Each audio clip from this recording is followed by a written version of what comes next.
आज का हमारा टॉपिक है डिडक्शंस। डिडक्शंस इनकम टैक्स का one of the most important topic कहा जाता है। ऐसा इसलिए कहा जाता है क्योंकि ये टॉपिक अलग से एग्जाम में 4 नंबर का पूछेगा, इसकी प्रोबेबिलिटी बहुत कम है, लेकिन ये एग्जाम में कम से कम 4 से 5 नंबर का अपना पोजीशनिंग बनाएगा, ये पक्का है। हर एग्जाम में इस चैप्टर की अहमियत 5 नंबर की है, हर एग्जाम में। What is it? लिटरली ये अलग से नहीं आता, ये किसी भी टॉपिक के साथ पंच होते आता है। जैसे आप सैलरी का सम बना रहे हो, तो यदि आप एग्जाम से सम देखोगे ना, तो कोई सैलरी का सम सुना सुना नहीं होता, सब डिडक्शंस के साथ पंच होते आते हैं। मैं आपको बताता हूं डिडक्शंस हमारे इनकम टैक्स में कहां बैठता है। आपको पता है कि किसी भी बंदे की इनकम निकालनी है तो 5 हेड्स ऑफ इनकम करनी पड़ेगी। 5 हेड्स ऑफ इनकम क्या क्या है? सबसे पहले सैलरीज, सेक्शन 15 से 17। फिर income from house property, section 22 to 27। फिर पीजीबीपी 28 टू 44। फिर कैपिटल गेन 45 टू 55। फिर income from other sources 56 to 59। ये 5 हेड की इनकम आपने जोड़ दिया। ये बीच में चले है सर, ये सेक्शंस थे, ये तो सब सीक्वेंस से चल रहे हैं, सब सीक्वेंस में चल रहे हैं। ये जो सीक्वेंस टूटी है 17 से 22, लिटरली 18 से लेके 21 तक पहले एक और हेड हुआ करता था कुछ जमाने में, वो हेड अब हट गया, तो ये सेक्शंस भी ओमिटेड है। क्या है? ओमिटेड। तो there is nothing like 18, 19, 20 section in the IT act. अब इन सबको जोड़ जाड़ के आएगा आपका ग्रॉस टोटल इनकम। अब इस ग्रॉस टोटल इनकम से आपको 2 चीजें का डिडक्शंस मिलेगा।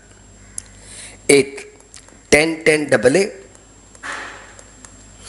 ये सेज वाला कोई सेक्शन है, 15-20 मिनट लगेगा, कभी इसको भी पढ़ाऊंगा। और एक चैप्टर 6 से का डिडक्शंस, जो कि कम से कम 3 से 4 क्लास का टॉपिक है, 4 क्लास मान के चलो।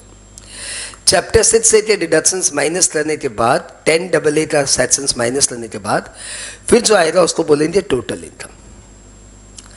और टोटल इनकम पे अपने टैक्स लायबिलिटी निकालते हैं as per old regime, as per new regime. तो आपको ये बात समझ में आ गई कि एग्जाम में चाहे वो सैलरी का सम हो, डिडक्शंस के साथ पंच होगा, फिर टोटल इनकम निकलेगी। एग्जाम में शायद हाउस प्रॉपर्टी का सम हो, तो वो चैप्टर 6 के साथ पंच होगा, फिर टोटल इनकम निकलेगी। मतलब कोई भी सम दे दिया जाए, पीजीबीपी, हाउस प्रॉपर्टी, सैलरी, आईफॉस, साथ में डिडक्शंस पंच कर देंगे तो बन जाएगा टोटल इनकम का सम्स।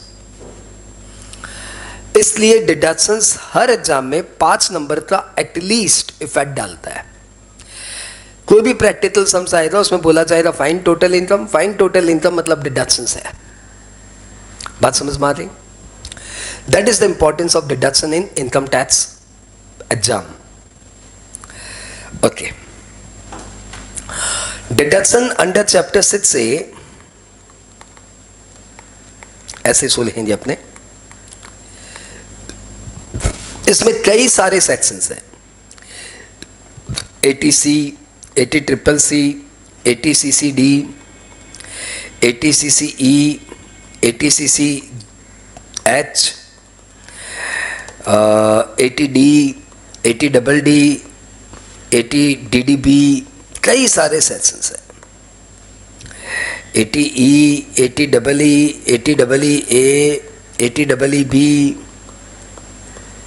वैसे ATG, ATGG। अब बोर हो जाएंगे, मैं इतने सेक्शंस का नाम लिखने वाला हूं। ATGGB और ये ATU तक चलेगा। इतने सारे सेक्शंस है कि स्टूडेंट्स लास्ट में इसका डेटा इसमें डाल देता है, इसका डेटा इसमें डाल देता है, इसका डेटा इसमें डाल देता है, और फिर लास्ट में कंक्लूड करता है कि भैया डिडक्शंस टॉपिक हाथ में नहीं आ रहा है। ये इस चैप्टर की इकलौती प्रॉब्लम है। बात बात ये चैप्टर बहुत इजी है, हर सेक्शन छोटे छोटे सेक्शंस है, कोई सेक्शन 10 मिनट का, कोई सेक्शन 15 मिनट का, सिर्फ गिने चुने 4-5 सेक्शन है जिनको कराने में 45 मिनट से 1 घंटे लगते हैं। मतलब 1-1 घंटे वाले 4 सेक्शन, बाद बाकी सब सेक्शन 15-15 मिनट के, सब मिला के टॉपिक 8 घंटे में हो जाता है। मैं 8 घंटे में करा दूंगा, आपको एक एक सेक्शन समझा दूंगा, एक एक सेक्शन टेम्परेरीली याद भी करा दूंगा, लेकिन बाद में जो वो प्रॉब्लम आती ना, क्या इसका पार्ट डेटा उधर चला दिया, उसका डेटा इधर चला दिया, हमें पूरा जोर रखना है कि ये प्रॉब्लम हमारे साथ नहीं हो। और अभी तक हम इसमें सक्सेसफुल है। डिडक्शंस चैप्टर में मेरे स्टूडेंट्स बहुत अच्छा परफॉर्म करते हैं, क्योंकि हम लोग एक्स्ट्रा एफर्ट लगाते हैं। ओके, मैंने आपको इस चैप्टर की खासियत बता दी, स्पेशलिटी बता दी, मार्क्स का इंपॉर्टेंस बता दिया और सभी कुछ बता दिया। अब चैप्टर शुरू करना है। कुछ नोट पहले बताता हूं, जनरल नोट्स, उसके बाद अपने एक एक करके सेक्शंस उठाएंगे। जनरल नोट ये है कि किसी भी सूरत हाल पे ये डिडक्शंस जीटीआई से ज्यादा नहीं हो सकता। सपोज आपकी ये सारी इनकम जोड़ के जीटीआई आ रही है 50 लाख रुपए, तो आपका डिडक्शंस 10 हो सकता है, 20 हो सकता है, 50 हो सकता है, 60 थोड़ी हो सकता है। ऐसा थोड़ी हो सकता है कि डिडक्शंस इतना दे दिया कि आपका लॉस आ गया, नहीं, ऐसा कभी नहीं हो सकता। Maximum deductions can be up to GTI. पहली बात क्लियर? ओके। दूसरी बात, अच्छा इसको यहां पे लिख लेते पहले, हाँ, कॉपी में जाइए, बड़े बड़े अक्षरों में लिखिए डिडक्शन अंडर चैप्टर 6 से। फटाफट जाइए कॉपी में, सुंदर सा नोट्स बनाइए, प्रूफ करिए कि संजय मुंद्रा सबसे अच्छा नोट्स बनाता है। अपने सारे स्टूडेंट्स को बोलिए कि इसकी कॉपी देख ले भाई, इतना सुंदर नोट्स बनता है, क्या बताए? हाँ बोलो नालायक को। हाँ नहीं बोलते, बड़े बड़े जालिम है यार, कोई बात नहीं। अरे मुझको मेरे बाद जमाना ढूंढेगा। आया डिडक्शन अंडर चैप्टर 6 से। सबसे पहले आप क्या करेंगे, वो अपना जो मेन फॉर्मेट है, ये कहाँ ठहरता है वो लिखा लो आप। तो आप शुरू करिए फटाफट। Salaries, income from house property, फटाफट फटाफट। पीजीबीपी, जल्दी लिखो यार, क्या धीरे धीरे लिखे जा रहे हो, फटाफट लिखो। ये सब जोड़ जाड़ के आया जीटीआई, और जीटीआई से आपको 2 डिडक्शंस मिलते हैं। पहले आप अपना वाला लिखो, डिडक्शन अंडर चैप्टर 6A, और एक 10AA और मिलता है यहाँ पे, 10AA, 10AA नहीं, 10AA। ये डिडक्शंस माइनस करने के बाद आपका आएगा टोटल इनकम। तो अपना डिडक्शंस कहाँ बैठता है? अपना डिडक्शंस यहां बैठता है। सबको क्लियर? ओके, अब अगली बात पे आइए, जनरल नोट। ये नोट्स सारे सेक्शंस पे अप्लाई होते हैं। पहली बात, डिडक्शन अंडर चैप्टर 6 से कैन नॉट एक्सीड जीटीआई। हाँ बोल दो बच्चों, यह बात एकदम क्लियर है, बहुत अच्छा जा रहा है, बहुत बहुत अच्छी बात, बहुत अच्छी बात। ओके, अब दूसरी बात लिखिए।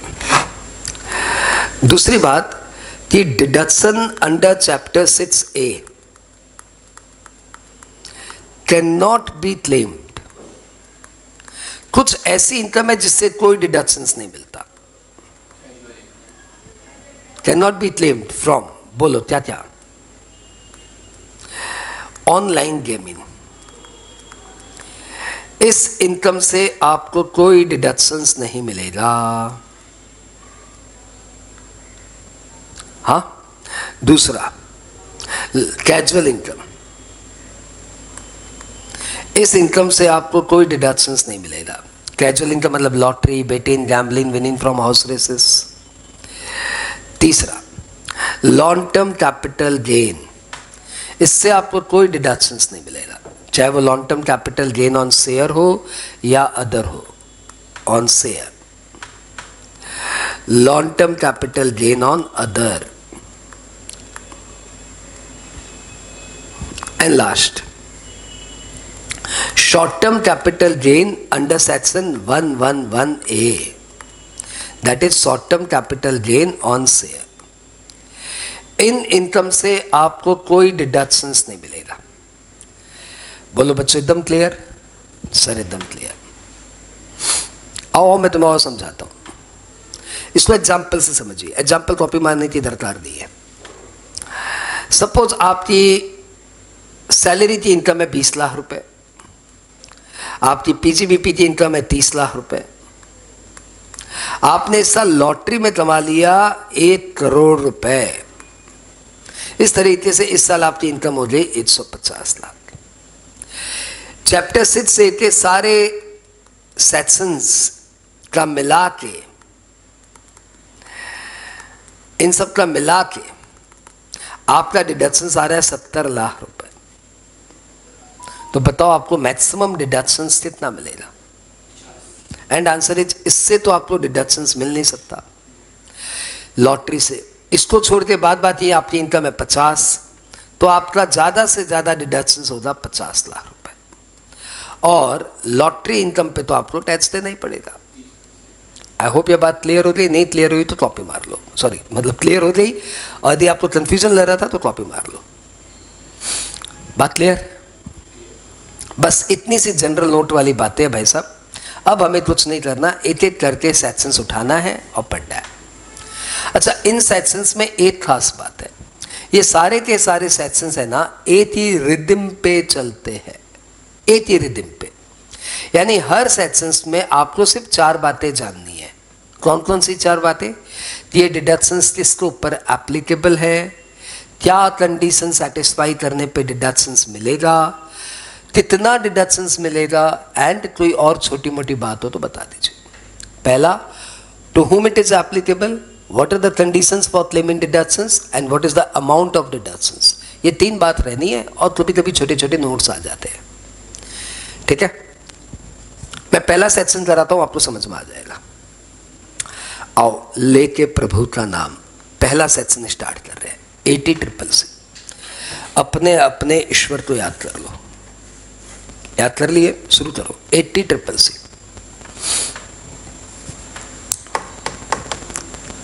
वैसे तो पहला सेक्शन 80C होता है, लेकिन 80C पहला सेक्शन क्या 1 घंटे का है, तो मैं इतना बड़ा सेक्शन से स्टार्ट नहीं करना चाहता। ये चैप्टर मोटा मोटी छोटे छोटे सेक्शंस का है, इसलिए हमने 80CCC से स्टार्ट किया।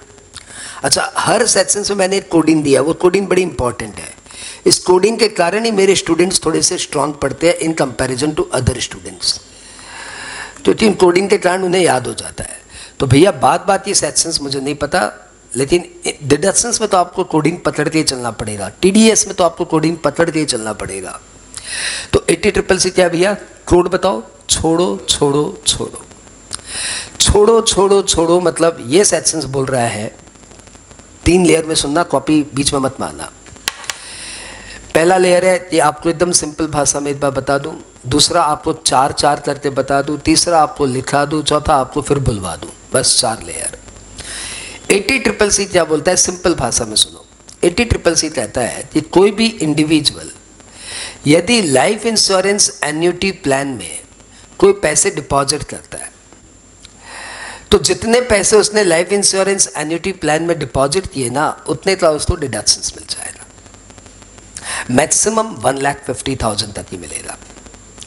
तो आप एक इंडिविजुअल हो, आपने लाइफ इंश्योरेंस एन्युटी प्लान में कुछ भी पैसे जमा किए, तो जितने पैसे आपने जमा किए उतने का आपको डिडक्शंस मैक्सिमम 1,50,000। अब प्रश्न आता है कि सर ये लाइफ इंश्योरेंस एन्युटी प्लान क्या होती है? देखो, एन्युटी आपने बचपन में मैथमेटिक्स में पढ़ा होगा। एन्युटी मतलब एनुअली एक अमाउंट देना।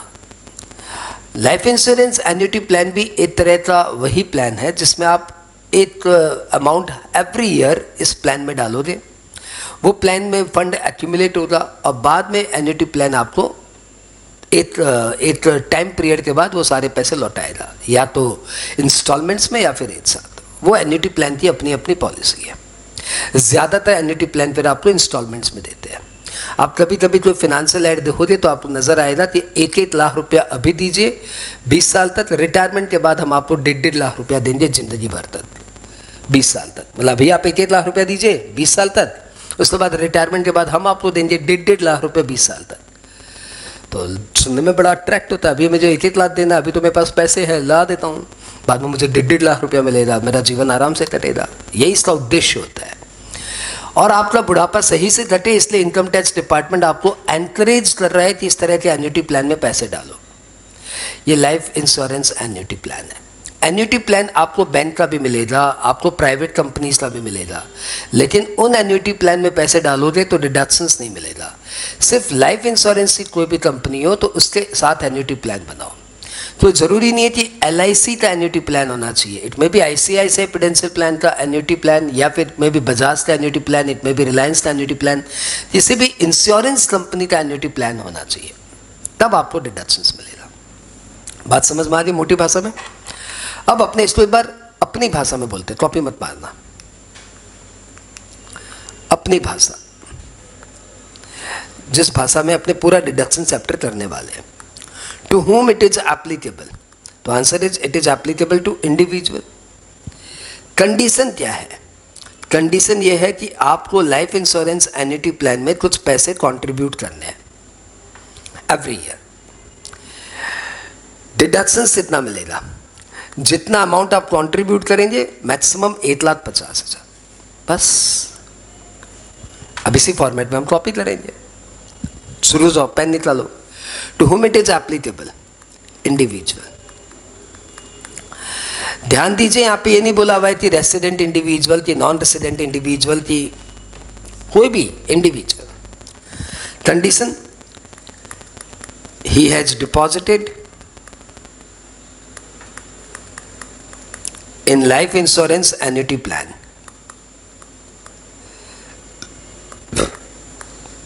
और तो शायद अटल एन्युटी प्लान बोल के भी कुछ है ना, हाँ, उसमें भी जमा करो तो डिडक्शंस मिल जाएगा।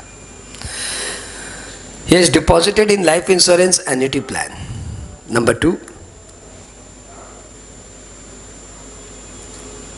amount must be deposited by check. नहीं, amount must be deposited out of taxable income. ये टैक्सेबल इनकम का यूनानिमस फॉर्मूला है TI। तो आपको डिपॉजिट करना आउट ऑफ टैक्सेबल इनकम।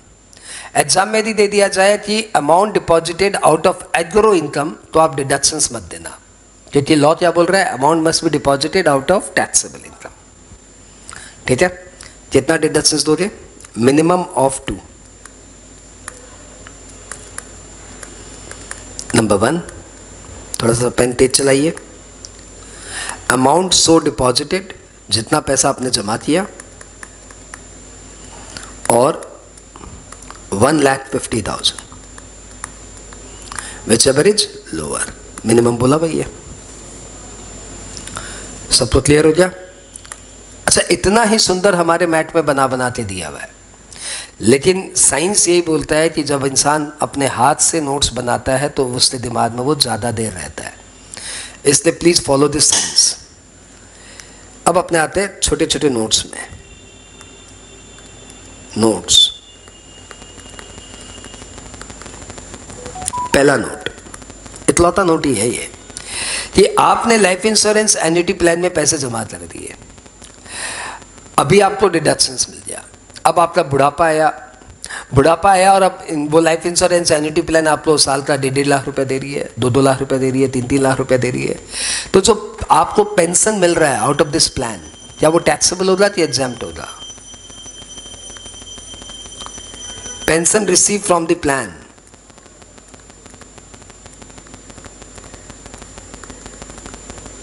क्या बोलते हो? शैल बी टैक्सेबल और शैल नॉट बी टैक्सेबल, क्या बोलते हो? And answer is shall be taxable in hands of recipient. जिसको वो पैसे मिलेंगे उसके हाथ में वो पैसे टैक्सेबल होंगे। इसका मतलब कोई खास फायदा नहीं है, अभी डिडक्शंस बाद में टैक्सेबल।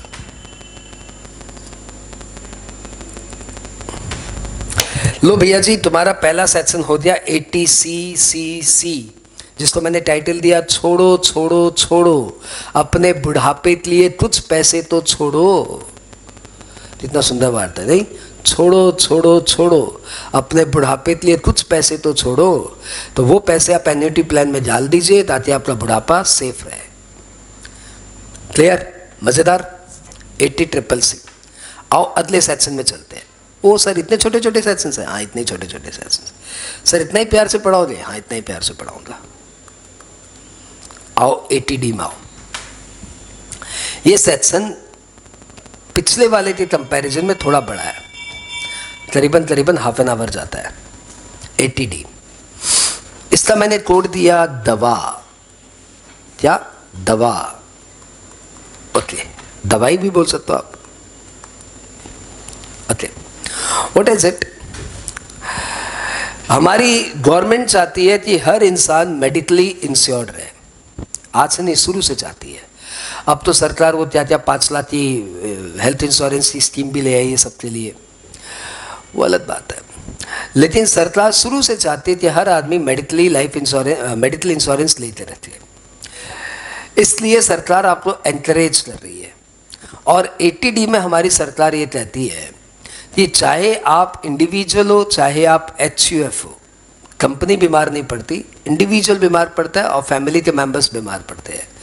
तो चाहे आप इंडिविजुअल हो चाहे आप HUF हो, आपने मेडिकल इंश्योरेंस लिए, हेल्थ इंश्योरेंस लिए, जितने पैसे प्रीमियम दिया है उन सब का आपको डिडक्शंस मिलेगा, परंतु मैक्सिमम 50,000 प्लस 50,000, या ऐसे बोलो 25,000 प्लस 25,000।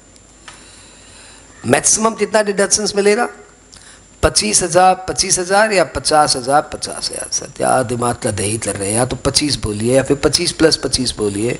क्या 25 50 बताऊंगा, एक एक करके बताऊंगा।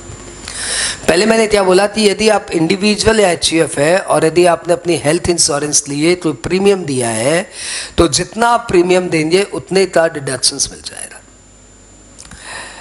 अब प्रश्न आता है कि ये डिडक्शंस कितना मिलेगा? तो मैंने बोला जितना आपने प्रीमियम दिया, maximum 25 plus 25।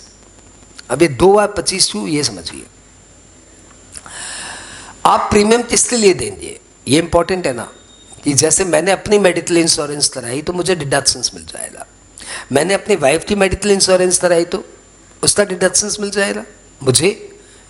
I got my wife medically insured, इसलिए मैंने उनके लिए 20,000 का प्रीमियम दिया, तो क्या मेरे तो डिडक्शंस मिल जाएगा? आंसर इज मिल जाएगा।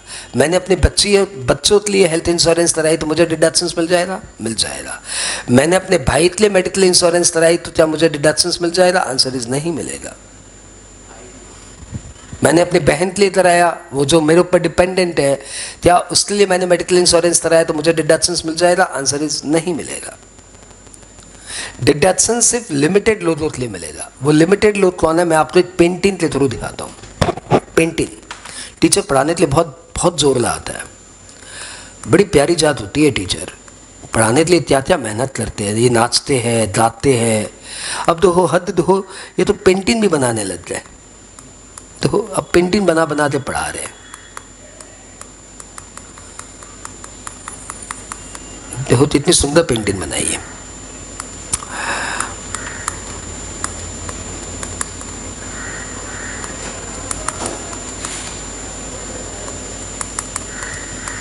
ओके,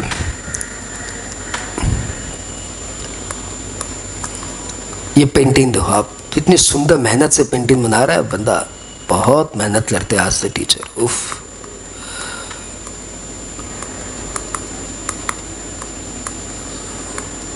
ओके, ये एक सिंपल सी मैंने पेंटिंग बनाई है। इस पेंटिंग के लिए ममता जी ने मुझे 50,000 रुपये दिए थे। What is this painting? ये पेंटिंग बता रही है कि एक फैमिली है, उसमें हस्बैंड है, वाइफ है और उसके 4 टाबरे हैं। हाँ, और यहाँ पे उसके घर में 2 बूढ़े माँ बाप है। तो डिडक्शंस इन लोगों के लिए मिलेगा। ये एक फैमिली है जो कि बाहर निकली हुई है,